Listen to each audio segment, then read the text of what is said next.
नमस्कार. GTV news मराठीच्या या बातमीपत्रात आपलं स्वागत. मी माया आणि बातमी येत आहे यवतमाळमधून.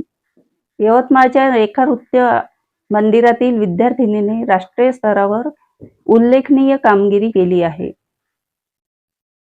पुणे येथे आयोजित राष्ट्रीय स्तरावरील नृत्य महोत्सवात रेखा नृत्य मंदिरातील विद्यार्थिनीने आपला ठसा उमटवला.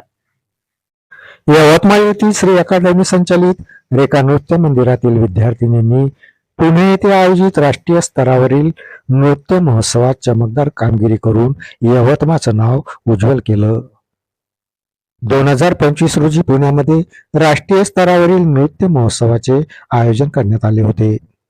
या महोत्सवात रेखा नृत्य मंदिरातील विद्यार्थिनींनी ग्रुप फोक डान्स स्पर्धेत प्रथम क्रमांक मिळविला. 2026 मध्ये श्रीलंका येथे होणाऱ्या इंटरनॅशनल लेव्हलसाठी रेखा नृत्य मंदिरातील विद्यार्थिनींची निवड झाली आहे.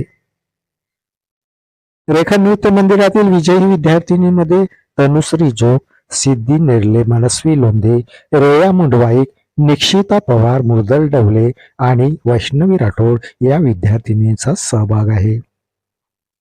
नागपूर येथील श्री हरी नृत्य निकेतन यांच्याकडून राष्ट्रीय स्तरावरील नृत्य महोत्सवाचे आयोजन करण्यात आले होते.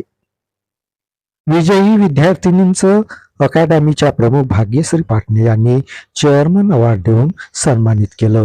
या बातमीपत्रात इथेच थांबते. परत भेटूया नवीन बातमीपत्रात. तोपर्यंत पाहत राहा GTV न्यूज मराठी आणि या करिता GTV न्यूज मराठीला यूट्यूबवर सर्च करा. तसेच चॅनल सबस्क्राईब करा व आपल्या मित्रांमध्ये शेअर करा. नमस्कार.